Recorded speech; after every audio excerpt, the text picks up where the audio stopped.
Thank you, everyone. Hello. How great is it to be here at Yards again, maskless, together, and ready for an evening of storytelling. So tonight we're getting a chance to watch storytellers compete. Right now we have 6, but I'm sure there are a couple of you out there that are frantically devising your story right now. And we'll be emboldened by a couple more beers from the wonderful selection of Yards over at the bar there. And somewhere after the break, you will stand up and be willing to round out our roster of storytellers. But our storytellers, I'm looking at you, Kelly. I am looking at you, former champion. They will be competing for 2 prizes, and they will be telling stories on the theme of thrive. And that in it of itself is a little bit of a triumph that we can talk about thriving. The last time we tried to hold a Mission Story Slam on Zoom, the theme was going to be survive, but actually we were so deep into the pandemic then that no one could even bear to look at their email or Facebook anymore. So we ended up having to postpone that one. We're coming back tonight, and the theme has moved from survive to thrive, and there's a story in that itself. So there's 2 prizes. One is the judges' prize. We have 3 distinguished judges here tonight who will be listening very carefully to the stories and rating them. I'll introduce them to you in a moment. The judges' prize will be worth $250 to the nonprofit of the winner's choice. But you too get to vote, and we'll tell you a little bit more about how to do that, but I hope you all got a little card when you came in where you'll be ranking all the storytellers. If you don't have one, you can get that one over there. You should have a card and a pencil.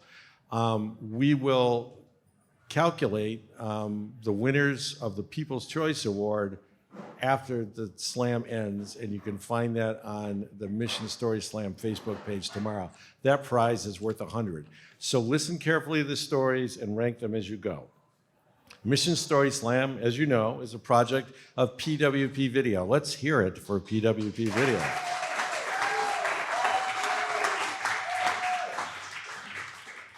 PWP specializes, and God bless them for it because someone needs to do it, in making communication tools for nonprofits and sustainable businesses. So to start us off tonight, who better to hear from for our first story than the founder and executive producer of PWP Video, Michael Schweitzer.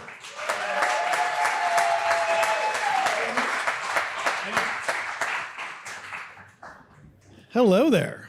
This is great. I'm really glad to see everybody. I have to start out by thanking Chris. Many of you who have followed this for a while might realize that Chris is batting 1,000. This is our 7th edition. He has emceed all 7. And I will also say that he has already agreed, being a continual sucker, to MC the 8th edition, which, take a note in your phones now, it's going to be on November 30th. You'll hear more about that later, but it's going to be a special edition of Mission Story Slam. I also, I know Chris will introduce everyone in a minute, but I just really want to thank our judges for having agreed to come out. They do not have an easy job tonight. Figuring out where you want to place people is quite tough. And I want to thank the entire team here at Yards. They are excellent hosts for this Story Slam. It is so nice to be back in person, in a room, and at Yards drinking their beer. So thank you to all of that team. And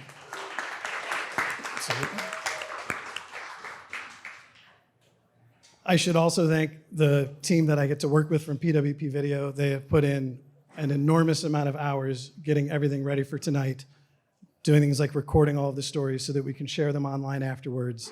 And yeah, this project, this side project never leaves. It just keeps going, which is great. We love it.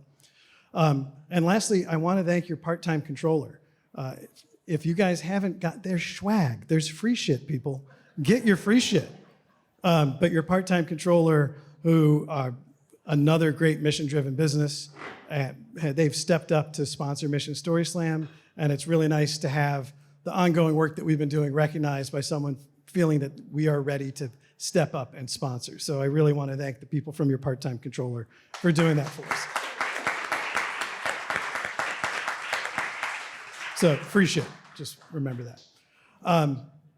So yeah, Chris was mentioning that the theme tonight is thrive. And coming up with the theme is always, there's a lot of drama in that. What's it going to be? And yeah, we thought about survive, we moved to thrive, but the whole goal is that it's really broad so that as, you know, those of you who are about to add your names to the hat who weren't thinking about it will know, like, there's a lot of room, and you don't have to work the word thrive or thriving into your story at all, but it just has to fit into that theme or feel like it relates to the concept of thriving. So for instance, for me, a way that I've been trying to thrive is celebrating my 50th year on this planet. So I turned 50. Yep. And I don't look a day over 55, and I'm grateful for that. But yeah, so I turned 50 last October, and as I was approaching that milestone birthday, I was reminded that a friend of mine, Ken, had turned 50 some undetermined amount of time prior to me. But for his milestone year, he had the idea of celebrating not just for the day or the week or even the month, but for the whole year. That every month he was going to do something special. Could be, he did the Phillies fantasy camp. That was one of his months. He threw a party around his birthday. Or, you know, he's like, I'll buy something I wouldn't normally buy. So he signed up to get his Chevy Bolt, which I think he told a story about that here once. So that's what Ken was doing. And I thought, I'm like, that's a great idea. If I can remember it all the way when I turn 50, I'm going to do that. But it also reminded me of another great idea. So my fiance, Robin, had this idea for us, and this is really why I am marrying her, but she had this idea that we should have an adventure list. So the adventure list, we keep it on our refrigerator, and every year we mark down the 12 months, and we put down some ideas of things that we could do. But the goal is that every month we will have an adventure. We don't know what it is. It's often very impromptu. It's often not what we thought we would do at the beginning of the year. Like one time we were just like, we got to get out of here. We ran up to New Hope, Lambertville for a weekend. That was an adventure. Maybe one time there was a weekend where we went day drinking on a Saturday, and that ended up being an adventure. And trust me, that was an adventure. So that's something that we do. So now I've got Ken's idea, and I've got my partner adventure list. I'm like, all right, so not only we're going to do our normal stuff, but now what do I want to do? Like, what's my personal list going to be? And it was actually harder than I thought. Like, I'm very lucky and very privileged. I don't need a lot of things. Like, I have this sushi shirt, right? So what in the hell else do I actually need and stuff? But I wanted to do some stuff. So I took a trip with my friends. We went to Assateague, Chincoteague, whichever Teague you like. That was a lot of fun. Every year we like to throw a Halloween party. My birthday is the day before Halloween. Did a big Halloween party. Dressed up as SpongeBob. I was Plankton. Lots of fun. And you know, on it went. I was planning for a whole year. I planned a bicycle trip with my friend Tilo, who's here. We rode our bikes from Washington, D.C., all the way to Pittsburgh on a trail last month. But one of the things that I wanted to do forever was I wanted to ride in a hot air balloon. And at my birthday party, my partner gave me a gift certificate for us to go up in a hot air balloon. We finally did it in the spring, and it was awesome. And shortly after that trip, I found myself at dinner with Ken and his wife Judy and our friend Janice, and we were discussing, and they were like, what was it like? Is it scary? Does it feel solid? Like, you know, I'm not actually a big fan of heights. Like, I don't like edges. Totally not scary. Really weird. You're way up there. Just, like, do yourself a favor. Get someone to give you a gift certificate to go in a hot air balloon, because it's awesome. But, so we discussed the whole thing. I'm highly recommending it. And Ken's like, great, you can cross that off your bucket list. I was like, no, it's not a bucket list. I don't have bucket lists. I have an adventure list. I have, every year there's 12 months of stuff and I get to do stuff. I don't want to cross things off and then get my list down and then die. I'm going to die. I fully plan on it. That's maybe the only thing on my bucket list is dying. But yeah, so it ended up being this argument, and it went on and on and on, and actually probably ruined the dinner for Janice and Judy. So I'm sorry for that. But I've not let that go for myself, because I just decided that, to me, My version of thriving is to always have that open-ended opportunity for impromptu adventures every month or every day and not crossing things off. And that's how I like to lead my thriving adventure life. So, cheers to everyone who's here tonight. Looking forward to all the stories. Thank you very much. Thanks, Michael. So, when will you develop the next adventure list, or is it always brewing? Do you have a The adventure list is always open. It's on the fridge now. I was looking at it before. So, what's the one thing on the adventure list that you're really yearning to do? Well, right now we're planning on a big trip to Costa Rica, and we were talking about this Costa Rica trip. We had this plan to do it in 2020. I don't know why it didn't happen.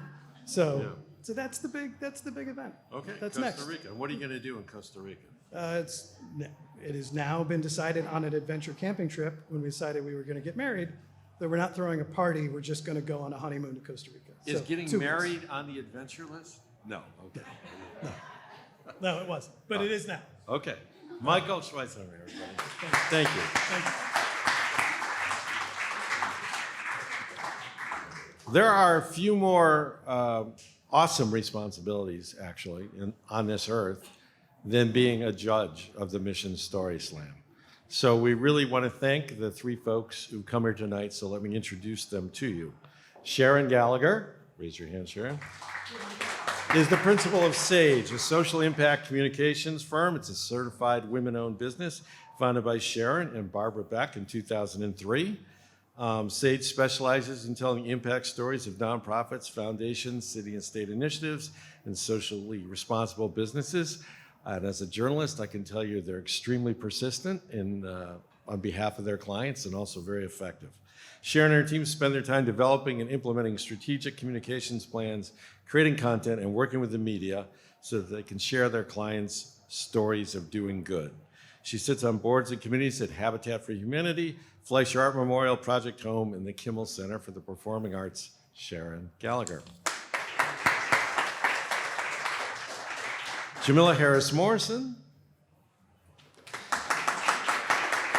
is the executive director of Achievability, a nonprofit that seeks to break the generational cycle of poverty for low-income single parent and homeless families for all time, using higher education, affordable housing, supportive services, community and economic development, and accountability. Achievability is celebrating their 40th anniversary of service to West Philadelphia this year.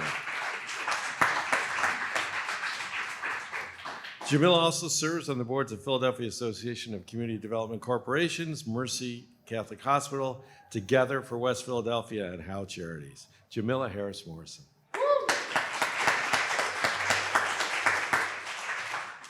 And if not for our last job, you truly wouldn't be here tonight.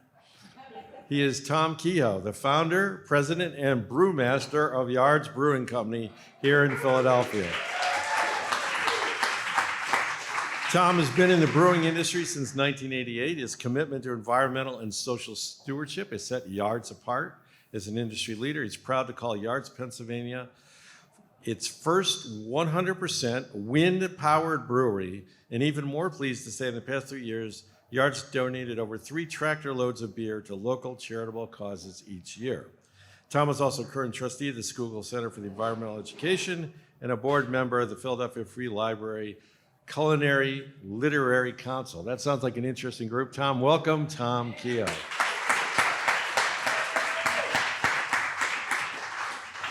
So you can't have a story slam without rules. Here are ours. They are simple. All stories should be 5 minutes or less. We will give you a little gentle leeway on that, but not much. Storytellers, when you're up here, look to the back wall where my friend Dave Lamb is sitting by the camera, and he has a traffic light. While you're telling your story and all is rolling, the traffic light will be green. When you're nearing what should be the end of your story, it'll turn yellow. When you turn red, that's the time to wrap it up. Okay, we have that? 5 minutes or less. It should be related in some way to tonight's theme, thrive. As Michael said, you don't have to force the word thrive into it, but it should have something to do with somebody or something thriving.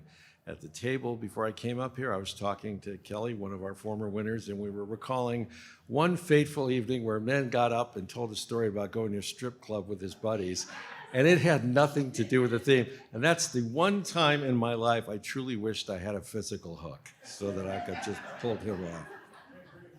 This story, and this is important, should be true as you remember it. We're not going to go back to Google or other witnesses to fact check you, but it should be true as you remember it. No notes, no props, no music, just you and a story. Judges, and that includes you, includes our esteemed judges, but also you as the People's Choice panel, will judge it on content, each story on content. Does it fit the theme? Is it a story? Does it have a beginning, middle, and end? And on delivery, was it told clearly? Does it engage the audience? Is it close, reasonably close to the 5-minute limit? So remember, you're judging on both content and delivery. There are different columns for each of those. The winner of the Judges Award, remember, will have a $250 donation made to the nonprofit of their choice. As each storyteller comes up, I'll ask them what nonprofit you're telling your story for. So your opinion matters, as we've told you. When you came in, you got that sheet. It's also doubling cleverly as a data acquisition tool for PWP. So please fill out the other side, or else your judging and your ratings will not count. You can judge all the storytellers tonight. Please judge all of them. And as I mentioned, the crowd favorite storyteller will be announced on social media tomorrow. Again, remember, rate all storytellers and fill out that little data acquisition tool. All right, so it's time for our first storyteller.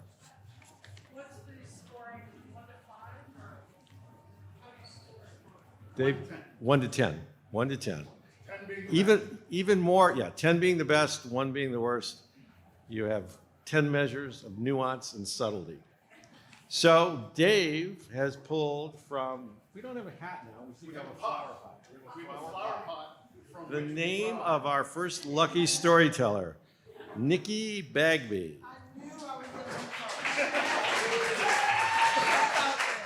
So, welcome, Nikki. You ready to go? I'm ready to go. There's your little timing There's message. my life. on I what- knew I was going to be on first. What nonprofit are you telling your story? So I have 2 businesses. One is a for-profit and nonprofit, and my nonprofit is a People's Storehouse. There you go. Yes. So it was good to know that somebody, from my background, I got a house through Habitat. So I sat on the board for many years. So it's just good to see faces.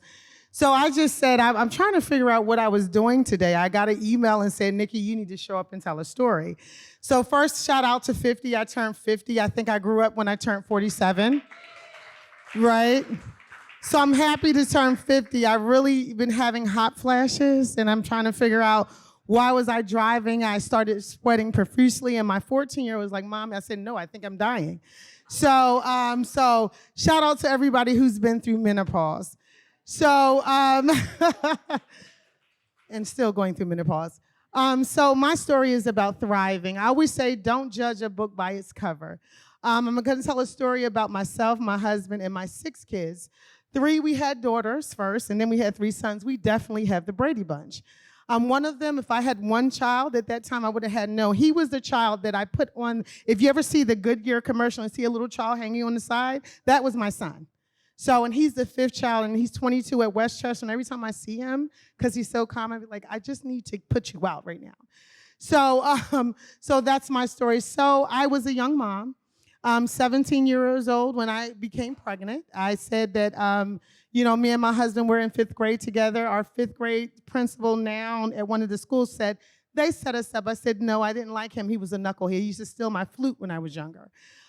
So that story led us to a story that we were really poor growing up, but we had a wonderful work ethic.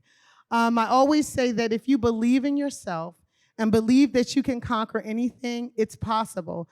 So me and my husband, I say that we were nomads, just trying to find some space together. And we grew up in a very hard community where there was a lot of violence and things like that, but we thrived.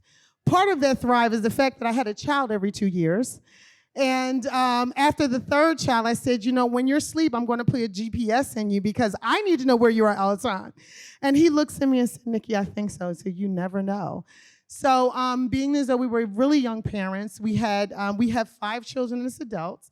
So when I turned about 38, I was kind of mad that I was feeling really sick because I had a bunch of kids at 5, 27 at 5. So when I turned 37, I said, I'm feeling really sick. And my husband said, well, what's wrong? I said, it's you, dude. So I found out that I was pregnant. So now I have a 14-year-old who's kind of looking at us like, Mom, I love you. And I said, dude, when are you going to move out, right? I mean, I think you need a job. So going through life and coming through a welfare to work program, had some college background, but I always believe, again, if you believe that you can achieve anything, you can. So I started work at United Healthcare so many years ago, and I came through a welfare to work program. In about a year and a half, I said, dude, this is nice, but I've learned everything I can. So I left. I worked there for about 15 years, did a lot of work. I was part of the Women's March, okay? Can we give it out for the Women's March? So I was one of 7 women who put the Women's March on for 4 years in a row. And I really felt myself in that. I mean, we had 100,000 women on the first march, and we consistently did this for 4 years so that now that I have 2 granddaughters, I can say your grandmother is written in history. She doesn't call me grandma, she calls me sugar. She said, because you used to call me Sugar Plum, she's my sugar. So that's a whole other story. But, working hard and having ethic, I decided, didn't know we were in a pandemic. Okay, in 2020, December 31st, apparently the world was shutting down and I didn't know it. So I decided to start my own business and to start my own nonprofit. Why? Because I thought health disparities was really important. And I thought it was important to kind of really dovetail into a subject matter when people were becoming depressed, people were home, they didn't understand why was the world shutting down. So I'm so excited to now be one of the only African-American women that have a public health management company that helps public health entities and your big health systems kind of manage between that and those they serve. So through life, I find that thriving is really important, believing in that whatever you can achieve in your mind and whatever you want to do, it can change the world. I have been a person that my company have been known in Brazil and Bulgaria and all these wonderful places. I always tell people that you are your best brand and your greatest brand. It's important that you don't let your stigmas and things that people say that you are dictate who you are, right? So it has been a beautiful journey. I wish my 22-year-old would leave my home, but he's still there at Westchester. I'm like, dude, why are you here? Mom, we're in the middle of a pandemic and I don't think I need to move out. I'm not grown. Dude, you're 22. I need you to leave, but, we're not kicking him out. But I just want to say is when you believe in something that you can do, it doesn't matter your situation. It doesn't matter who you are. I have stood between 100,000 women and watched how a movement of change can change the entire world, right? I have watched so many people change their lives who believed in themselves and not be judged by what it looks like. I always tell people, we are going through a human experience. 20 years down the line, people are going to want to interview us and say, how did you make it through a pandemic? It was by connecting with one another. It was by story slams. It was by things that we did to come together to see that we are here together. And there is nothing that we can do to take that away. And there is always an opportunity to thrive and grow. So thank you. I saw that red light. I saw that red light. Nikki, stick around a little bit. Stay. No, Nikki, I have a couple of questions for you. I'm doing my job here. Okay, you got yours. So, Right. I have 2 questions for you. One about family. What about what you've done in the world? Okay. One, you're the mother of 6. The mother, we have the Brady Bunch, like literally. Right. So, do you have a favorite tip or trick or life hack that you want to share with the mothers out there that you came up with that enabled you to survive raising 6? I do. So girls are pretty much established from like 2. They potty train, and this is just me, my experience, not saying they potty train easy. They don't get along with each other. They're fine. Boys, they stink. They bust walls. They eat everything in my house and a little bit more, and they're very clingy. Men I learned from raising my husband. I'm sorry, did I say he's my oldest child? Is he here Okay, tonight, no, by the he's way? not here, so I can say that, but he's going to be on the next slam. So I learned that men, they really stay the way they are. We migrate to different, we're like butterflies. But men pretty much are the kind of the same. Their toys just become from little Hot Wheels and they become cars. And that they really are they're not complicated like women. You just give them their space and kind of bombard every now and again and let them grow up when they want to. They grew up around 80. Okay. So, My husband didn't say that. so Is this on video? You're Okay. just a minute or two, Nikki, from having your own TV show. Yeah, I at this do. I point. think I need it. Okay, the other question about the Women's March, and you addressed this a little Yes. bit, but if you had to define what the lasting legacy or impact of the march was, what would it be? Oh my One God. sentence, one sentence. Oh, you're messing with me. Yeah, Legacy. yeah. I was, and my son stood on stage with me. I didn't want my daughters. I wanted my son to stay on stage with me. And it was a surreal moment, and I am forever written into history to say that the world came together to see us for the first time, and women were all on the same platform forever. I mean, that's more than one word. Okay, thank you, Nikki. Nikki Bagby, everyone.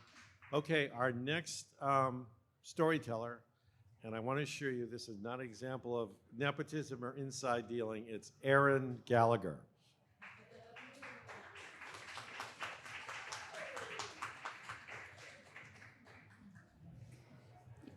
My name rhymes with Sharon Gallagher, but we are not related. I've never met Sharon before, I swear.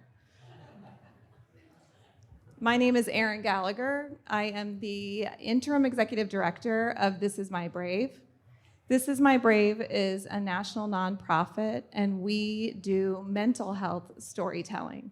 So we invite individuals to our stage, ordinary people, to share their extraordinary stories of overcoming their experiences with mental illness and substance use disorder. We do it through the performing arts. So the purpose of our work is to break down stigma associated with such conditions and offer hope to those people who may be experiencing those things. So as they see people on our stages, they feel less alone, they feel inspired, they see hope, they see people who are a little bit ahead of them to offer them that hope and let them know that help is available and recovery is possible. So in that vein, tonight I will share my story via poetry. And my story addresses my lived experience with grief. So 6 years ago, I lost my son, Jay, to suicide. And in the aftermath of that experience, my husband and I, thankfully, became very, very clear very, very quickly about what we needed to do, because Jay does have two sisters. And so we got to clarity very quickly on that we needed to do more than just try to survive this experience, but we did really intentionally set out to thrive, to minimize the damage to our family. We set this intention for our girls. Now, deciding to thrive in a situation like that is, it's a head decision, but the work that we had ahead of us was really work that we needed to do with our hearts and our souls. And it wasn't work that was going to be done quickly. We needed a lot of patience. We knew that it would take a lot of time and therapy and support groups and all of that. In the process, though, our friends and our family didn't really necessarily get what we were going for, and maybe at times expressed some impatience with what was taking us so long to just get back to normal, and why do you guys keep crying and all of that. So this story that I'm about to share addresses one of those instances. It's called An Encounter at Target Following the Death of My Son. From the look in her eyes, I immediately surmise her greatest wish. She's asked about me, but it's pretty plain to see her inquiry is more about her needs. Are you okay? In the blink of an eye, I contemplate and I sigh and I ponder. Do I tell her the truth or do I just comply? You see, I'm honest to a fault. I never want to be deceiving. But it's pretty clear to me that she's after reassurances and not a prolonged unpacking of my grief and healing. But I know that she will never know the steps that I've taken towards acceptance, from anger to, oh, there's another word, shoot. From anger to bargaining, to regret and depression. It was the only road available to me, an exhaustingly bleak path for as far as I could see. She'll never know that I had no other option. Walk blindly forward so as not to sink from lack of motion. Seek light in a path that was dim and, I lost that word. Find breath for the journey that towards an undisclosed destination. She also could never fathom the hope that I discovered, the slivers of joy that shimmered and made me wonder, maybe I can uncover a new form of being. I don't know what that is, but I'm open to it appearing. So in that sense, I can say that I'm on my way. Unfortunately, I can't convey all of that to her here today. And so instead, I smile and assuredly say my truth as I know it, with no intention to betray. Yes, my friend, I am okay. Thank you.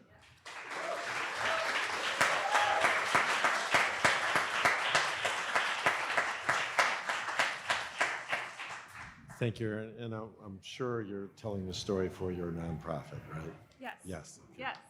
So, Wait, can I say one thing? sure. It will be. We're doing a show of This Is My Brave in Philadelphia at the Ambler Theater on October 9th. So this is actually a little. It would be for them, their show, and their nonprofit. Sorry, their work will be to benefit the Montgomery County Suicide Prevention Lifeline. Do I have it right? Task Force. Montgomery County Suicide Prevention Task Force is the ultimate beneficiary. Yes. Thank you. Your story speaks powerfully and eloquently to the fact that most of us in America are not very good at grief, and Right. not very good at consolation, and not very good at silence. Right. It's a really hard question, I know, but is there some advice you could give to the inept consoler? You know, like if you could have given some advice to that woman at Target, that she could have taken away and actually acted upon the next time with the next person, what would it have been? Maybe not to fill in the blank, right? She said, "Are you okay?" She actually said, "Are you okay now?" Which actually was more offensive to me. Like, you got this. You know, you're done with that nonsense now. Hurry up and get this done. please. So I would just say, like, forget the "Are you okay?" Are you doing good? Or, you know, maybe just like, "How are you?" And be ready just to sit and listen. And also, if they break down, like, still stand there and be there with them if they're breaking down. That's what I found to be most helpful for me when I fell apart. And a lot of this did happen in Target, I will say. I've had a couple really strange incidents in Target. And one of them involved me falling apart and the lady going, should we go up front and get a coffee? I'm like, no, I'm fine falling right here. It's okay. Target is the new American I Crossroads. don't know why. so- I don't know why. All right, thank you very much. Sure. Sharon Gallagher. Thank you.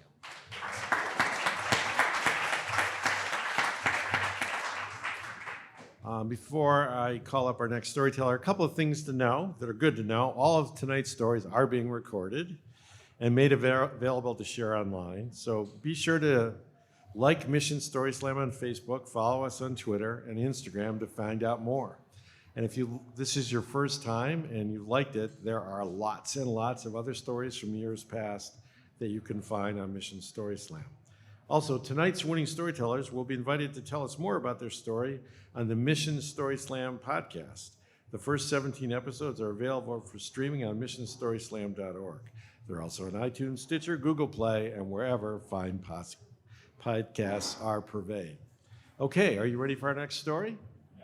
It will be coming from Nate Jones, telling his story for St. Jude's.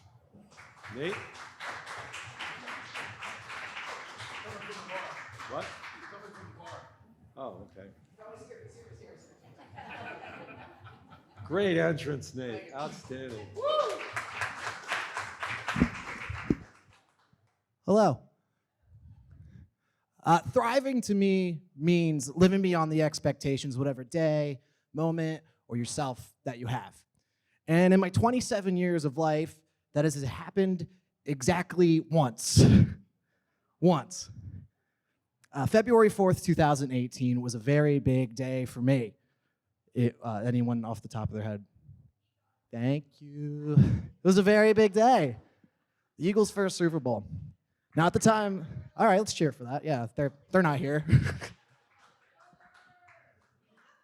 So at the time, I was 22. I just moved back to New Jersey after dropping out of college. I was not doing so great. I was just starting to do stand-up comedy. And I was dating a girl at the time who lived in North Philly but worked in South Philly.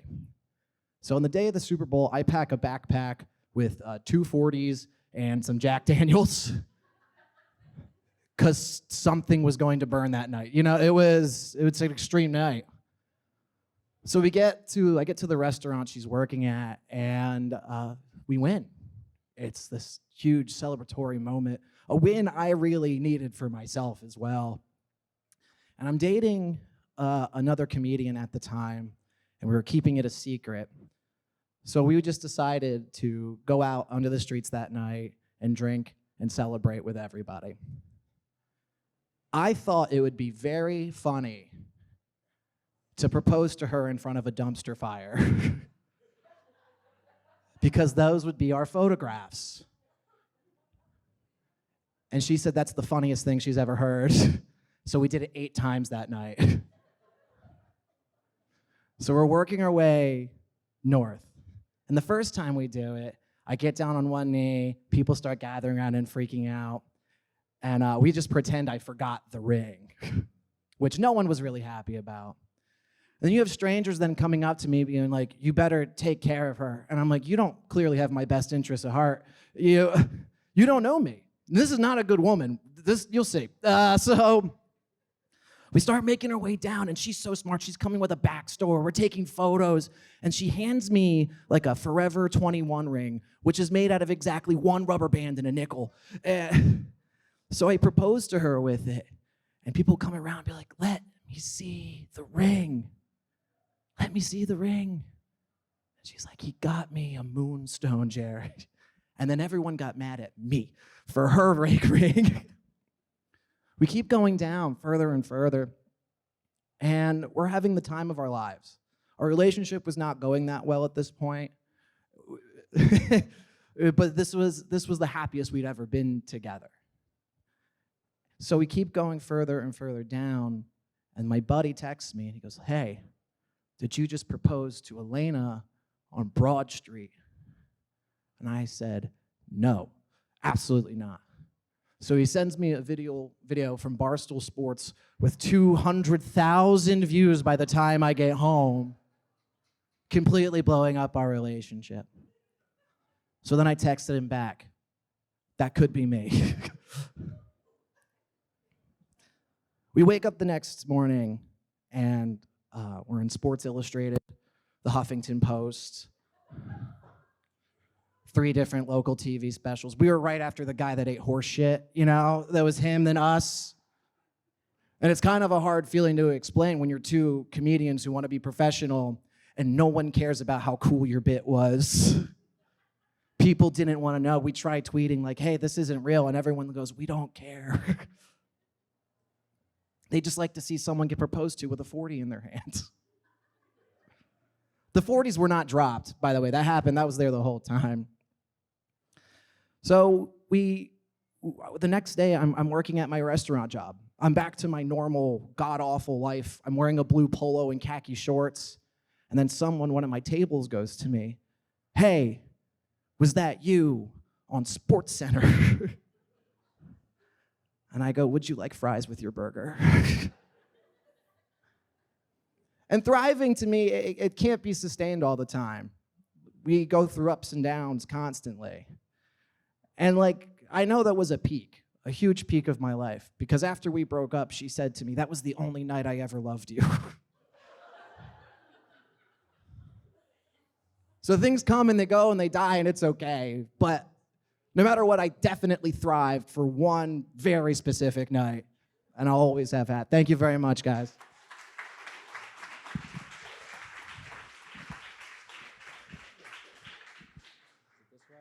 How about I just hand it to you? Yeah, okay. So Nate, stay. So all of us were wondering whether this was going to have a happy ending. And so I want to compliment you on keeping it real and genuine and the breakup. So how is that done? What has that done for your dating life since having had 200,000 people watching you propose in front of a dumpster? Oh, I forgot there was James Corden caught it too. Yeah. That was pretty interesting. But no one knows. Literally no one cared Mm-hmm. at all. It was the coolest thing I've ever done, and no one. Do you guys recognize me? You know, So how's the stand-up comedy career going, and where can people see you? It's going. I still work. So it's not the greatest career, but it's going well. Right now I'm pretty dry on shows. We're looking to pick things back up in October after. I'm working on a few other side projects. And what restaurant can people catch you at if they want to? If you want to rent this room for $150 an hour, I will serve you drinks. There you go. So. Thank you, Nate Jones. Let's welcome our 4th storyteller now. And it is Angela Brown Van. Angela Brown Van.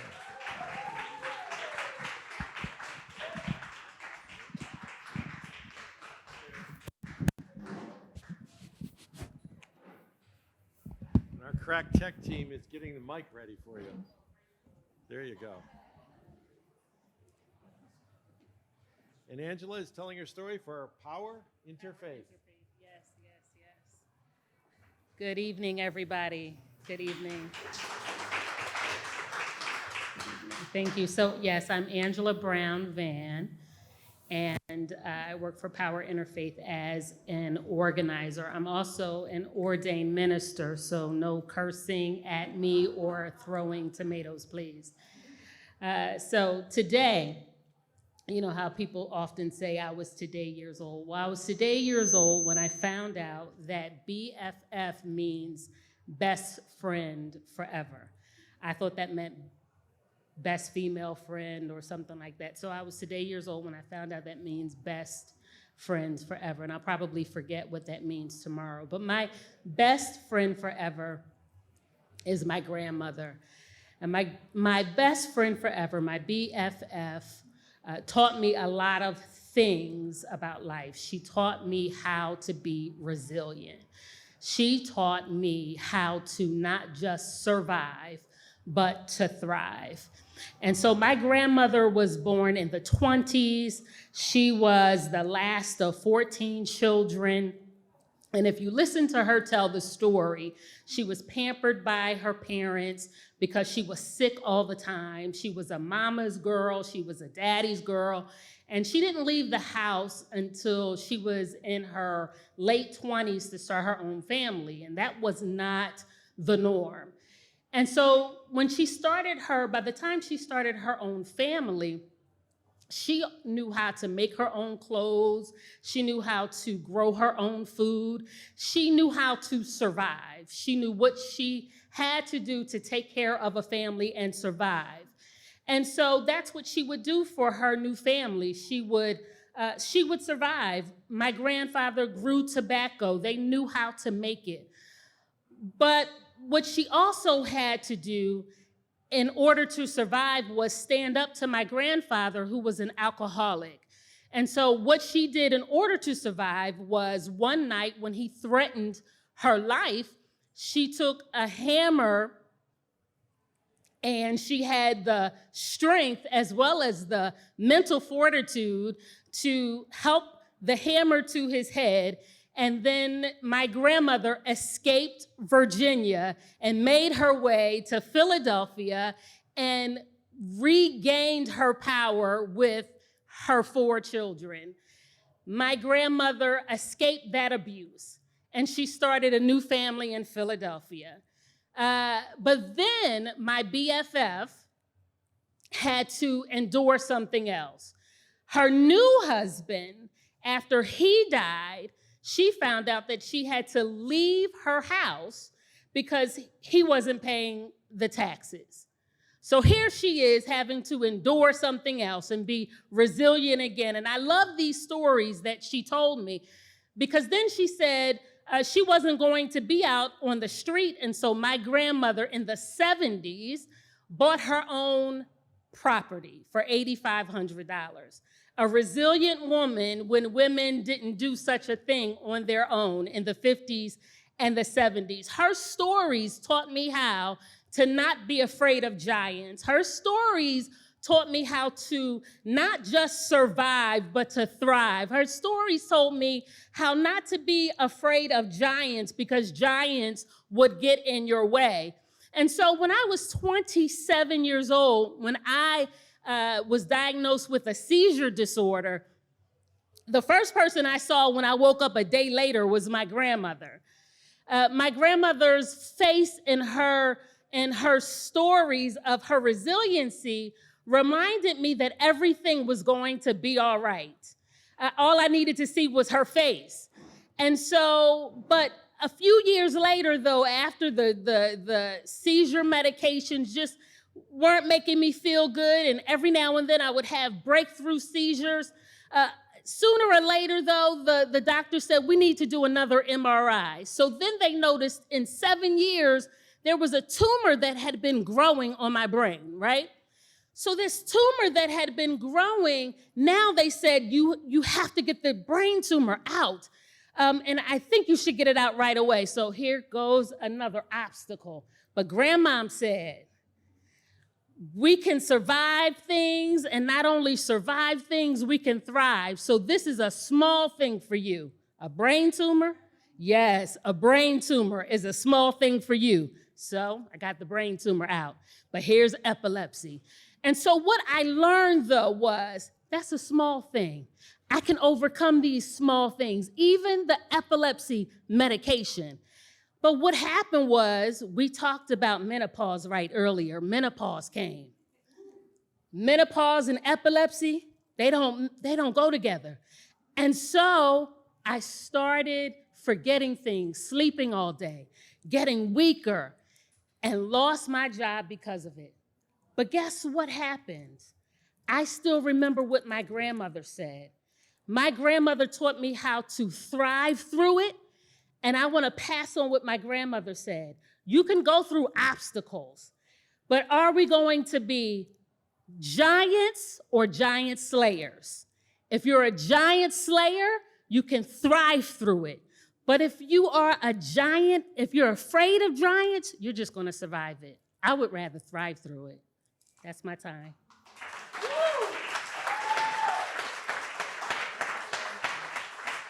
Thank you.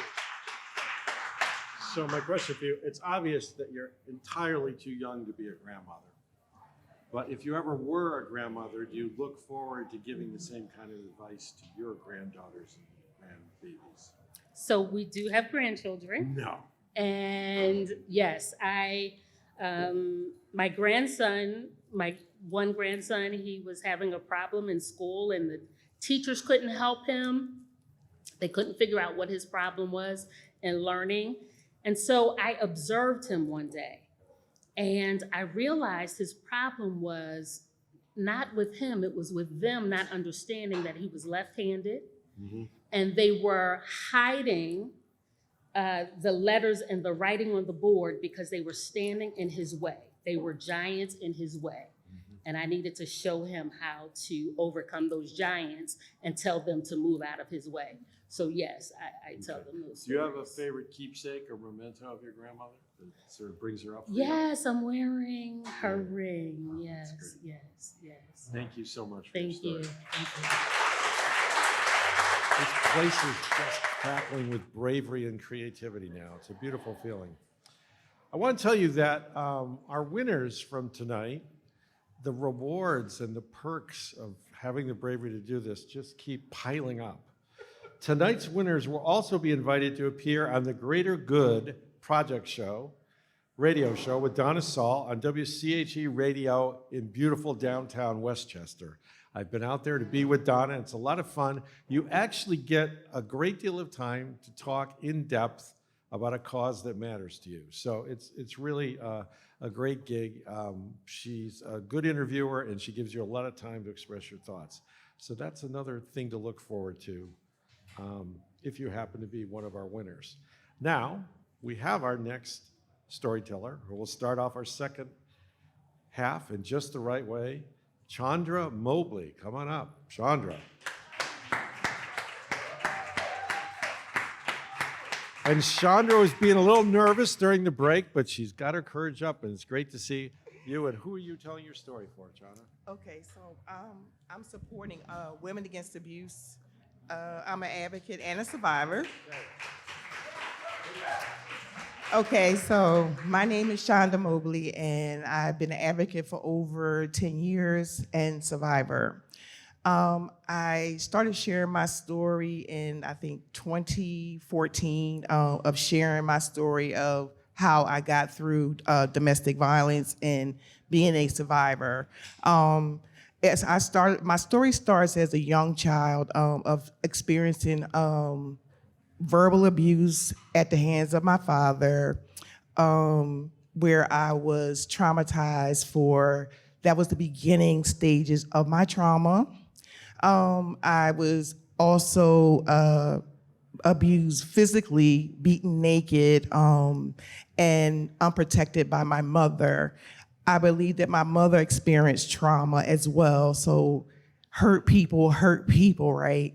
So I say that to say that you can never judge a book by its cover, right? Because I've been through a lot in my life. So as a young child, I ended up at the age of 17 leaving home, right?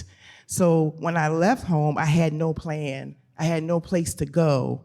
So I went into the hands of a young man at the age of 23, right? I was 17 years old. And so it went on to the point where I lived with this person. I was with him. He was good to me at first, right? And then at the age of 19, I had a child. After the birth of that child, the abuse began. It was traumatizing to the point where I had one black eye and one closed black eye, right? So I was trying to survive, right? So I knew that I had no place else to go. I didn't have any resources like they have now where I had a number or a place to reach out to. So as my story goes on, hurt people, and trauma still with me because my trauma was not healed, right? So as I continue to go on with life, right, I meet another man, and my son is at least 5 years old. I was the age of 23 at this time. I lived in an apartment with this man, and I did not know that he was abusing drugs. So I decided that after one beating from him, of kicking and stomping me with his shoes, as I laid in fear, I decided that I am going to leave this man. And when I left, I told him that, this Friday I'm going to be leaving. I'm starting my life over. So he comes home, and under the influence of his drug, he begins to want to rape me. And I decided that, no, you are not going to rape me. I'm going to leave. So he began to beat me until I bled furiously out of my mouth. I thought I was literally going to die. He began to strangle me. And when he strangled me, I prayed out to God that if he would just let me go, and he dropped at that moment, it was like God heard my cry, and he just fell to his feet and he collapsed. I got my son and I escaped. So at that age of young 23, I thought I would have been dead at the age of 23. Moving forward, I took my trauma and I used my trauma to strive to help other people as I got older. But then I also married into trauma. So it's good to treat your trauma. He was verbally and physically abusive as well. I am now 55 years old, and I am a survivor, and I have thrived, and I am strong, and I will continue to be the strength in any woman, any person that's involved in intimate partner violence. I live my life to save and help others with purpose. You matter to me. Everyone matters to me. Your life matters. I love what I do. I love to encourage other people in different communities. I have been all over the city giving my time as an advocate, meeting all walks of life. Abuse doesn't just show up on somebody's face, or that that person is an abuser. You just will find out in the intimate time that you spend with that person. So never judge a book by its cover, because you never know who's under that cover, right? So listen to me as I speak, and you hear the sound of my voice, that each and every person, each life, that I will continue to strive and continue to speak until I can no longer speak anymore. I will continue on my journey and mission, You Matter movement. I will continue to speak in different organizations, different cities. God showed me that I will continue to strive. When I met a moment when I went to Harrisburg and I spoke in the governor's office, and I knew that my voice mattered, I was actually being heard. That is such an awesome moment. I cried. We cried together in the office. And that was an awesome time for me, right? So it was an aha moment, like, yes, you are being heard, right? So I want you to take my story, and I want you to impact other people to help against intimate partner violence. It's definitely a silent killer. People are afraid right now at this very moment. Someone is living in fear.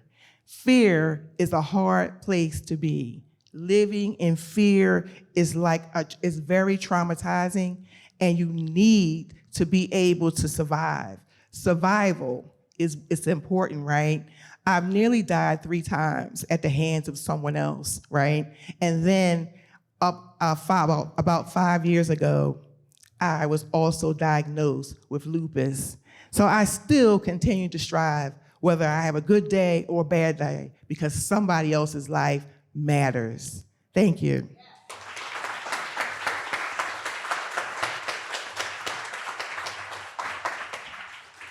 Thank you very much, Chandra. I wonder, what was it that happened in the governor's office that made you feel like you'd been heard?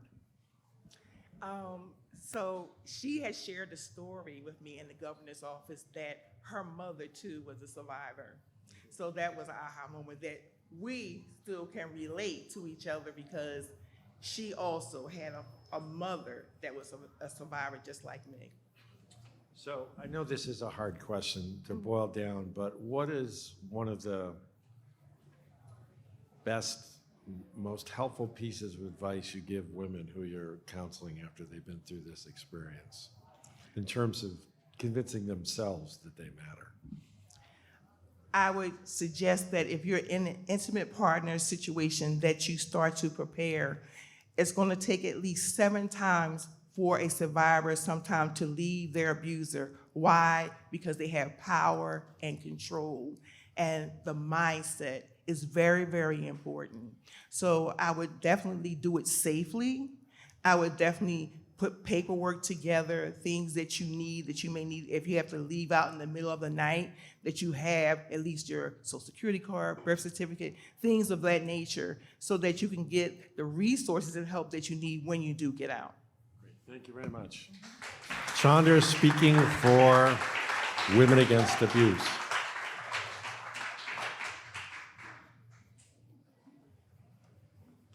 Okay, drawing from our bounty of riches over in the flower pot now, our next storyteller is Pamela Elaine Nichols, speaking for Muddy High Heels Entertainment, Inc.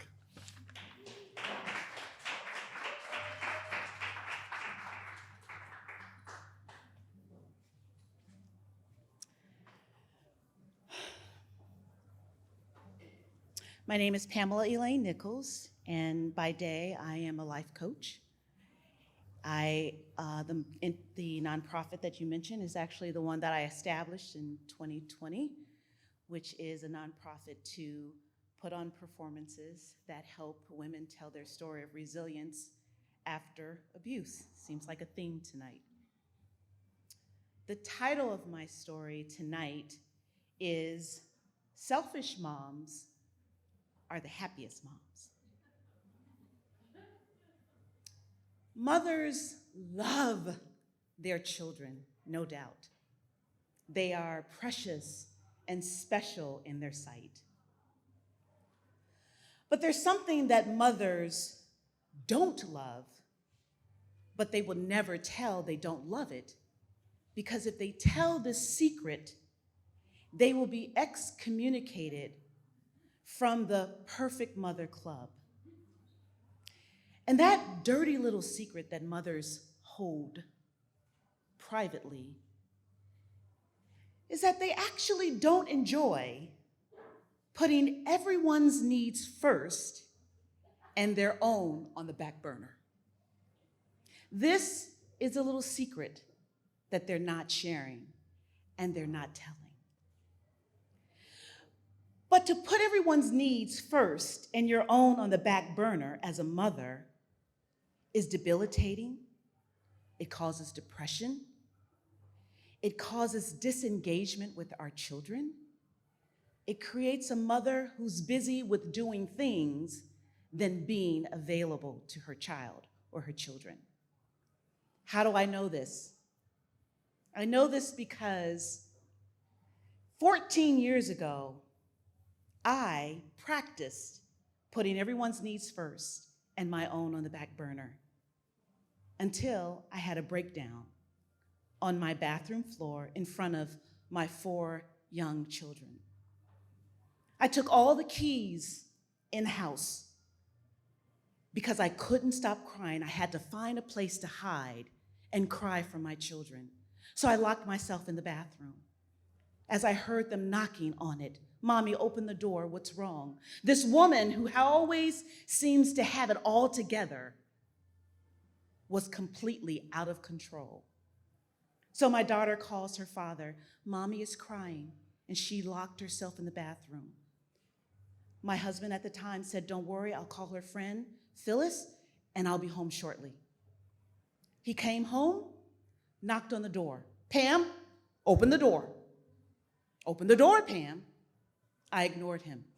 The more he knocked, the more I ignored, because there was nothing he could do to help me. He stopped knocking. Voices fell quiet.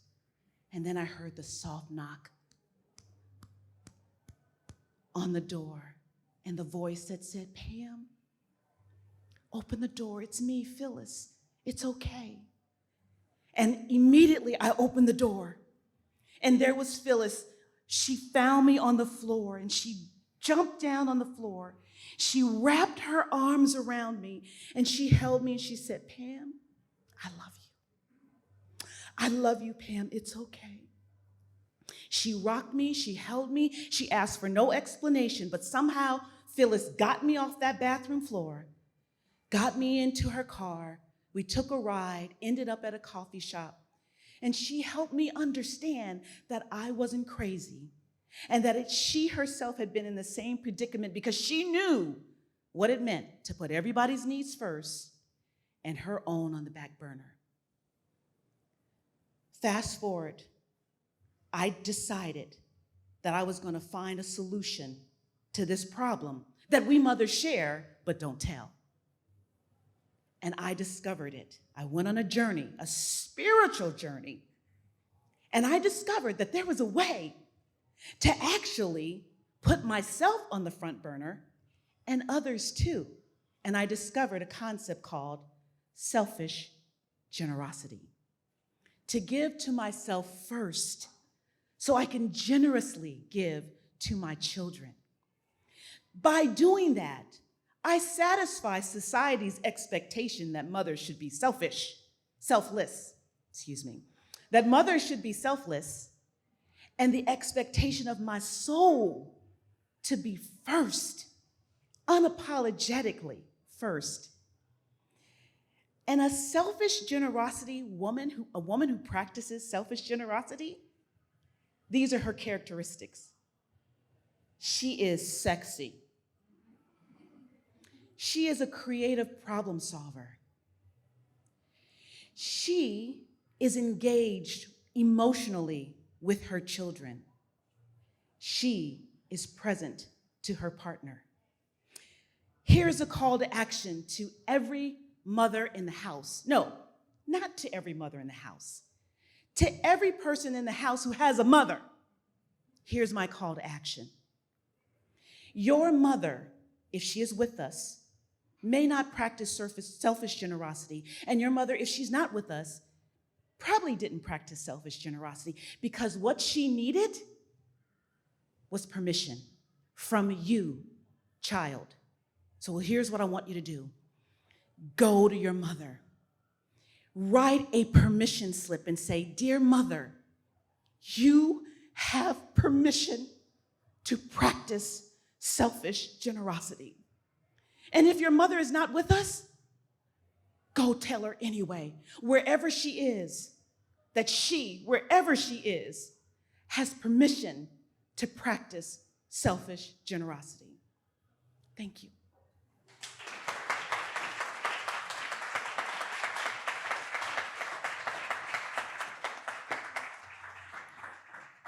So I'm imagining, maybe this isn't true, that your children have heard you tell this story. And so what do they say to you after what are their memories of this and what do they say to you? Certainly they remember the bathroom floor, and they will always remember the bathroom floor experience. But I think that they are proud of me, that I found a way to healing and a way to honor them by giving to myself. That's what I would say. And when, in the practice of selfish generosity, what ends up being some of the little things you do that work, that actually sort of trigger the right hormones in your head? The first thing is I learned to say no. Sometimes you need to say no.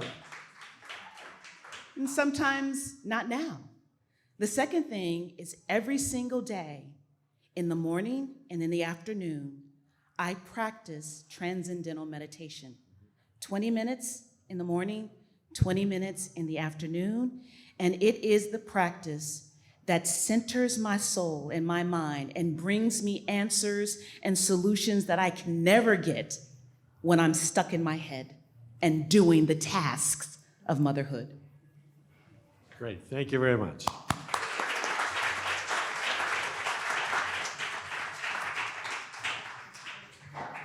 Our next storyteller, also telling his story for This Is My Brave, is Anthony Camarado.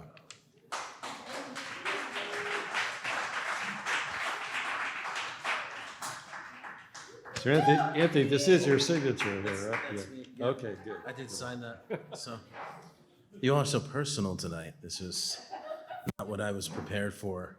But well, I'm reminded of something I think somebody else said up here before. When people ask you how you're really doing, they don't really want to know. But I think you all want to know. So this is just a very brief recap of an experience that, unless it touches you directly or someone in your family, you really take it for granted. It's divorce. And I'm going to essentially just focus on my process through it. I won't share the particulars, but I have a daughter who was 2.5 at the time. So I had a toddler little girl, and when her mother and I named her, I picked her middle name of Grace. And in the end, it happened to be that she was the grace that saw me through. My then wife walked into the bedroom that night after a girls' night out with friends. It was about 3 a.m. It felt off that day and the days prior, but it had felt off for a while. I was used to it. I didn't think it was an issue. I'm going to pack up my things and take our daughter and go stay with my parents for a week, she told me. But I knew she wasn't coming back. So the following morning, as I got to see the car packed up with all of the things that could possibly fit in it, including my daughter, and drive off, I knew that was it, with the exception of maybe one phone call to let me know that divorce would follow. We didn't speak, or she wouldn't speak with me for the following 6 weeks. And here I am, cracked open and not knowing how I got there. I had always thought that I was the stoic guy who didn't allow himself to really feel much and thought that that was a good thing. And in that moment, I realized maybe not so much.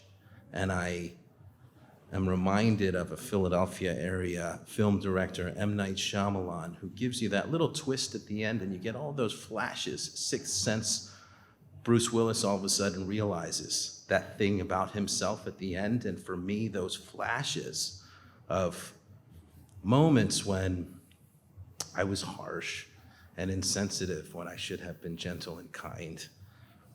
Times when we were sitting right across from each other at dinner, maybe at a restaurant, and we could have had an entire ocean between us. Just moments where I just didn't allow myself to feel, and I thought I was doing the right thing for all of us. It turns out not so much. And so I have this little 2-year-old girl, and here I am, just cracked open, changing diapers, all of a sudden making meals, doing laundry, fixing her bed, cleaning her room, and without a clue of what the future holds. When you take a relationship or a marriage for granted and then you're blindsided by having it cut off from you, it's sort of like all of a sudden there's a wall and you can't even see 2 weeks into the future anymore. It's very humbling. My mother suggested I go to therapy, figure some of these things out. And in the course of doing that, I realized, oh, I can feel things. I can allow myself to feel things and it doesn't compromise me as a strong man. You mean I can allow myself to feel and there's actually strength and masculinity in that? And so in that process, different things started to manifest. I took up a gardening habit with my little 2-year-old. She loved getting her hands in the soil and watching the growth cycle over 3 months as things would bloom. I started playing the piano after not touching it for 10 years and noticed how she would point out to me the different classical composers who I was playing. She could distinguish them. This little, at this point, 3-year-old girl telling me this. I'd go to work, I'm a trial lawyer, and the different attorneys in my office, these men, all of a sudden started coming into my office and closing the door because somehow they noticed that, yeah, he's able to talk about some of these vulnerable things and it actually makes him stronger for it. And I need some help with something. but I can't let anybody else see me like this. It's okay for Anthony too. And so things just continued to grow that way. I was able to feel, and in that way was a stronger man to my little one. And I got to see myself back through her eyes, that she felt safe, secure, that her father was the strongest man she ever knew, which was a great experience. And so, yeah, where I learned that when you cut yourself off from feeling things, you actually also cut yourself off from the potential joy. And now I had it in abundance with my daughter. Beautiful growing experience. She was the grace that saw me through. I care about you all very much. Thank you for letting me share.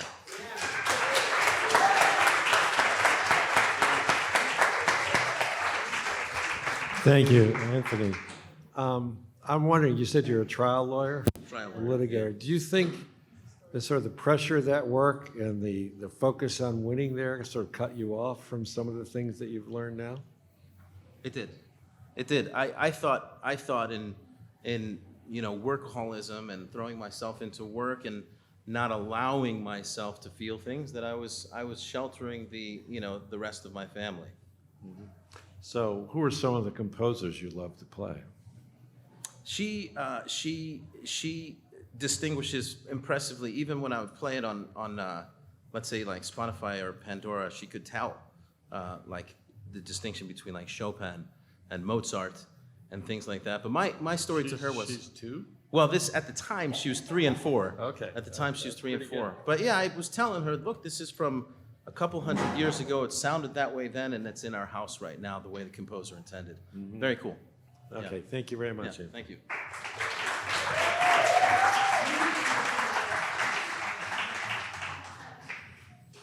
Our next storyteller is making a return to the Mission Story Slam microphone where she has shined before, Kelly Offner. She's telling her story for the Stray Network Animal Rescue, is that right? Yes. And so some context and maybe some unsurprising for most of us who survived and made it through the pandemic and got a dog, and that is the reason that they made it through being alone for quite a long time. Stray Network Animal Rescue is where I got Darla, and I think for me, I didn't prepare a story before I came, but when I really thought about it, what thriving meant to me and really is like success over, and I think Nikki and some other folks talked about how, it's the narratives that other people tell about you that are not necessarily true or that you hear your whole life. And a dog helped me through that, surprisingly. And I'll say this, a rather surprising tidbit, if you're a millennial or younger, I suppose I'm technically almost an elder millennial, is that I wasn't on Reddit before the pandemic. And so I'm gonna tie in how Reddit also led to my success over some of these stories. So Darla came from Mississippi. Stray Network Animal Rescue focuses on rescuing stray mama dogs. And in Darla's case, she also just had puppies and she was a homeless mama dog. She was looking for a foster. I obliged, and it escalated very quickly, and I pretty soon learned that she wasn't going anywhere. I decided to move to a new neighborhood at the start of the pandemic. Actually, I signed the lease in February of 2019, which meant that I moved into a place that I knew absolutely no one. And the person that I was living with spent most of their time at their significant other's house, so I was pretty much alone. And getting Darla, I was forced to walk outside, and I met a ton of great people at our local dog park in the neighborhood. I'll also give an embarrassing shout out to my boyfriend, because my dog, as a result of having been a stray for a couple years, was extremely good at sniffing out every kitchen door in my neighborhood and begging successfully for treats, and mainly bacon. And so the restaurant that Frank worked at was one of her victims, and she regularly stopped by the kitchen door, and that's how I met Frank. So she also led me to Frank. Pretty great.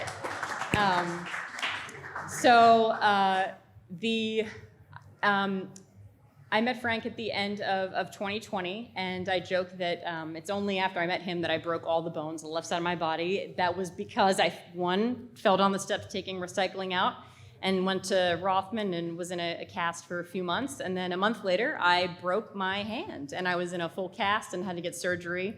And those were a result of also having Darla. But if it wasn't for those broken bones, I wouldn't have known that, Frank was such an awesome caregiver and brought me, everything from an old fashioned to dinner, and just felt like for, maybe one of the first times really taken care of since, the beginning of 2020. I met someone at the dog park in talking who was in a similar situation to mine. I graduated high school in 2008. Great election year, woo, Obama, but bad year to take out a loan, and 4 years consecutive loans, and I graduated with a six-figure debt, and graduated making, far less than that. So at 30, I was still paying off 100% of the principal, despite paying, my on-time payments every year for 10 years, and was really exhausted and had developed an understanding that the narrative I heard from, certain people in my circle, that I just wasn't good with money, that, it was kind of my fault, that other people have figured it out, why can't you?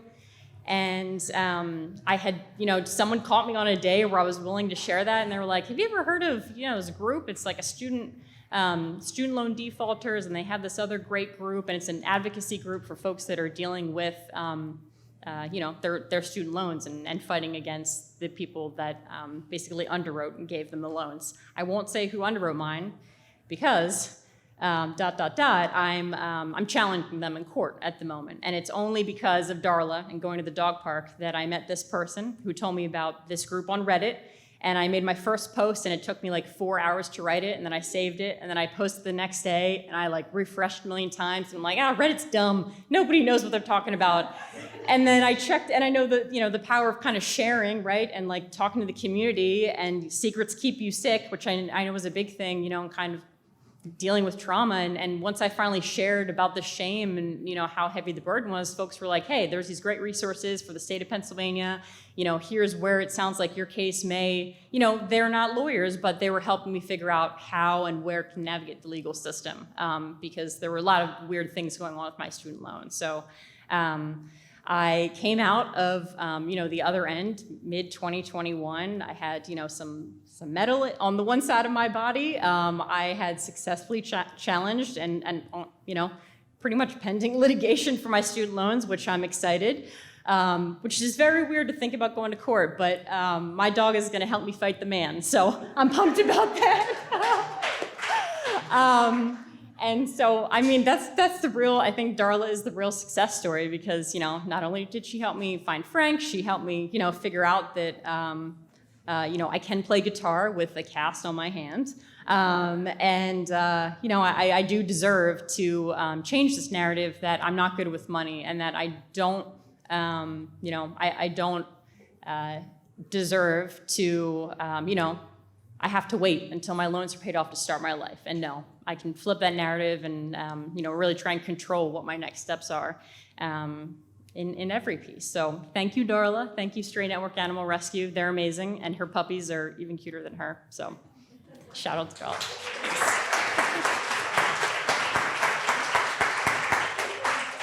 Thank you, Kelly. So what's a favorite outing for you and Darla? Where do you go? If it's Darla, she's gonna go to every person's doorstep that ever gave her a treat or pet her. But we love going out for hikes. The Wissahickon, there's some great places out in Jersey, like the Pine Barrens, that we just like to go. And it's, there could be people, a few steps away from you, and because of the sand, it's so quiet. So you're kind of in another world. It's great. So I was also wondering, as you were telling about your problems with student loans, will Yeah. Biden's loan forgiveness program be of any use to you? Yes, somewhat. And so it's funny, I actually, as a result of getting this confidence, I started writing to reporters that are covering the story to fact check them, because while it's gonna help a lot of folks with public loans, especially folks that really need it with Pell Grants, people that have private loans that weren't able to pay them are kind of out in the lurch. You can't declare bankruptcy at all. I mean, you can, but it's extremely hard to prove. Maybe a lawyer can fact check me that, but it's really difficult to prove, Chapter 4. Yeah. So it will help, but folks in the state of Pennsylvania, they can tax your forgiven loan as income. So although you'll get forgiveness, you will have to pay any of those taxes on it. So I had a clear picture of this when you were talking. I don't know. Tell me if it's going to be true. I had a picture of Darla representing you in court, sitting next to you at the table, being your lawyer. Is that going to happen? I hope so. That would be amazing. Yeah. Yeah. Yeah. I mean, yeah. She has her own Instagram if you guys want to track that thought. Because what else am I going to do when I'm alone? Is there anybody here from Temple Law School who wants to make history? I mean, Yeah. Kelly Offner, thank you. Before we finish up, a lot of people to thank for tonight, including the audience. Thank you for being such a great crowd to be able to tell sensitive, important stories like this. So thank you for being here, and thank you for being who you are. Before Chris announces the winner, thank you to our judges, Sharon Gallagher from Sage Communications, Jamila Harris Morrison from Achievability, and Tom Kehoe from Yards Brewing. And thanks to the staff here at Yards for taking such great care of us. You always do. We really do appreciate it. And of course, a huge thank you to your part-time controller for being our sponsor tonight, the nonprofit accounting specialist. And now here's Chris with your winner. All right, we have a winner. Everyone here tonight did a great job, but our winner did a particularly great job. Before I announce the name, we want to remind you that all of tonight's stories will be available online for sharing. Our winners will also be asked to join PWP on the Mission Story Slam podcast, where Michael Schweisheimer takes a closer look at the stories that get told here. The winner of tonight's Crowd Favorite Award will be announced tomorrow on social media, so don't forget to connect on Twitter and Instagram and Facebook. Please make sure you filled your ballots out completely and drop them off on your way out. But now for the winner of the $250 Judges Award. The name is Pamela Elaine Nicholas.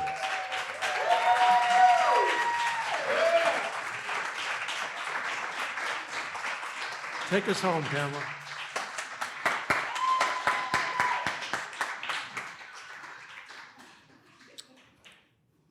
You've honored me.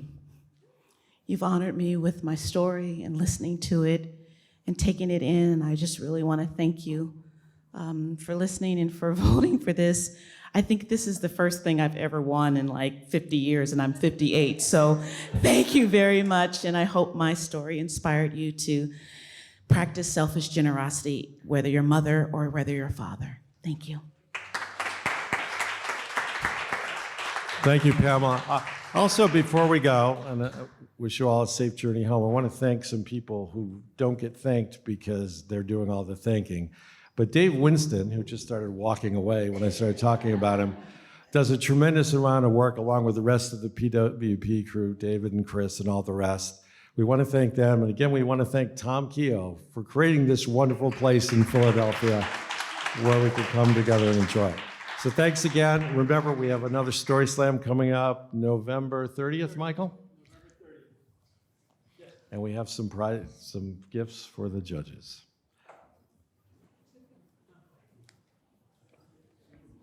Thank you. Have a safe trip home, and we'll see you on November 30th.